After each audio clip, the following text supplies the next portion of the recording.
Hey there, it's Vicki Howell here to show you how to crochet this really nice, textured, simple half double crochet rib.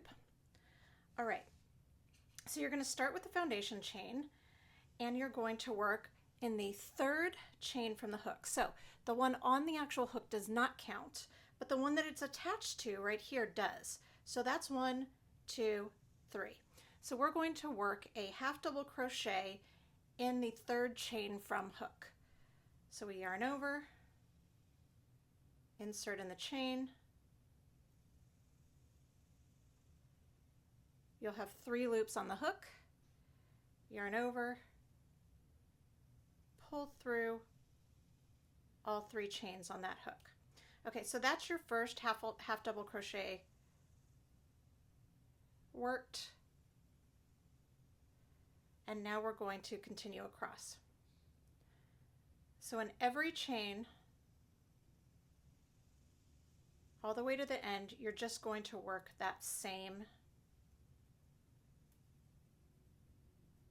half double crochet. All right, so go ahead and do that, and then we will be back for the next step. Okay, now you've created you've worked your first row. And so we are going to turn our work and begin row 2. So to begin row 2, we're going to chain 1, and then we're going to work a half double crochet in that same stitch. But on this row, this is a wrong side row, we aren't going to be working into the full stitch. If we turn our piece, you'll see a full stitch. The top of it looks like an upside down raindrop. There's the V at the bottom, and it curves over the top. For this row, we are going to be working only in that front leg of the stitch, which is this part. So we'll yarn over, we'll insert our hook through that front loop only, and if you're working with applied yarn, take a minute to make sure that you've got all the plies, because it'll get kind of messy if you don't. Okay, yarn over, pull through. You've got 3 loops on the hook, just as you would if you were working a traditional half double crochet. So you yarn over and pull through those 3. Okay, let's do it again. Yarn over, insert the hook through the front loop only, yarn over, pull through. You've got 3 loops on the hook, yarn over, pull through. And you can start to see, let me do one more to see if it's easier to see. Yarn over, insert in the front loop only, yarn over, pull through, 3 loops on the hook, yarn over, pull through all 3.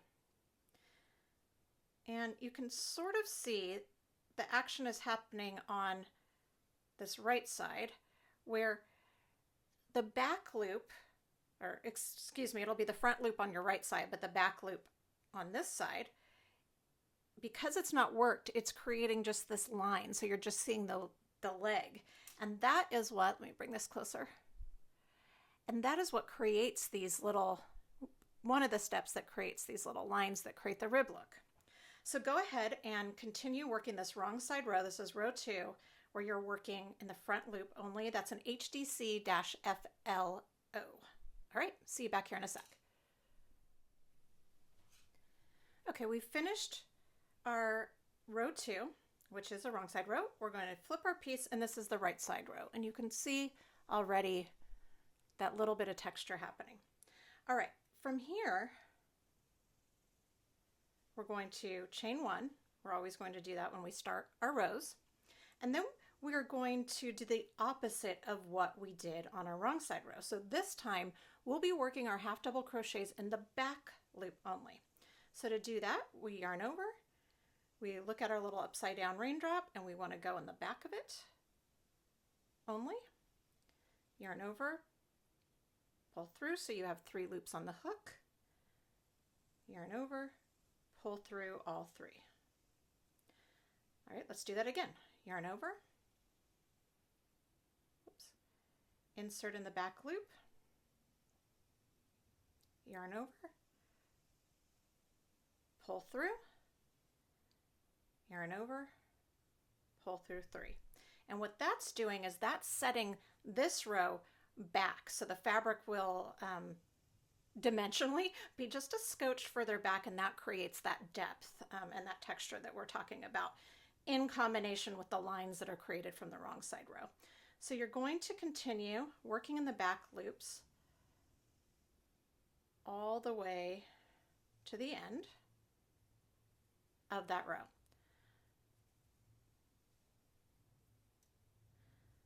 And then the repeats for this are just those 2 rows.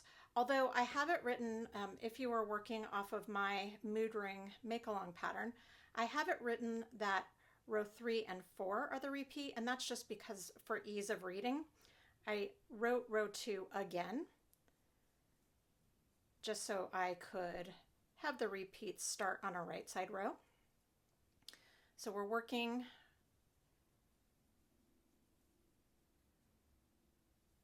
all the way to the back loop, to the end.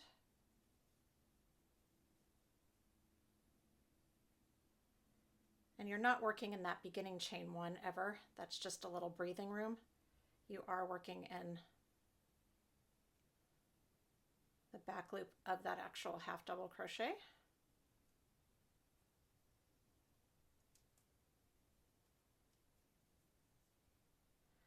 Okay, then we turn around and we would be on our wrong side again. So I know I just said this, but I'm just going to go over it one more time. So that we're on our wrong side, so that means that we need to work in our front loop. And so for row 4,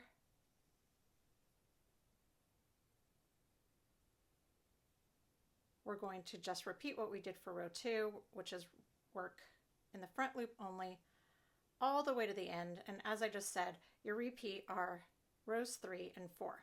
So go ahead and work that row 4 to all the way to 1 stitch before the end. And then we're going to cover color changes. Okay, see you back here in a sec. Okay, we are finished with a row, and it doesn't actually matter for color changes which row you change your color on. Right side, wrong side, how far up, how far down.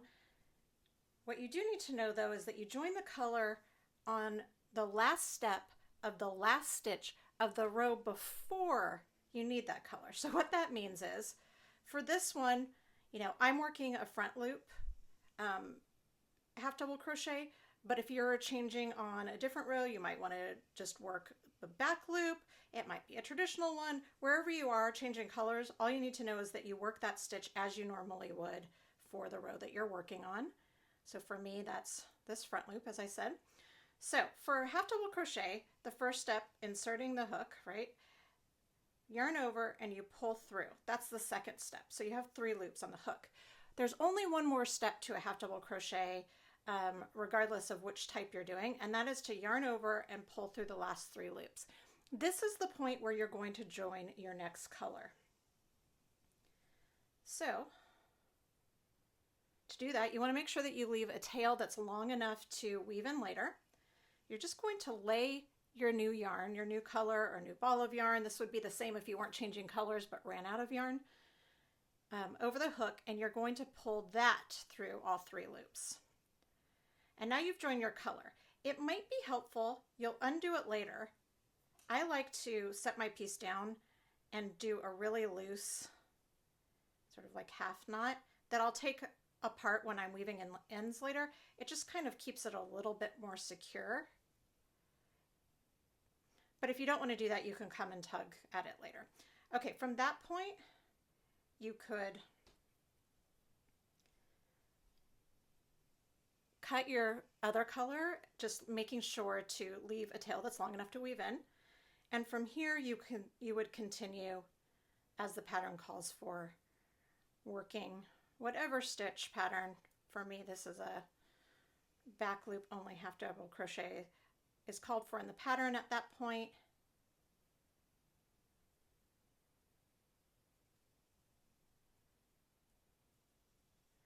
And you would just continue. And that is all there is to it.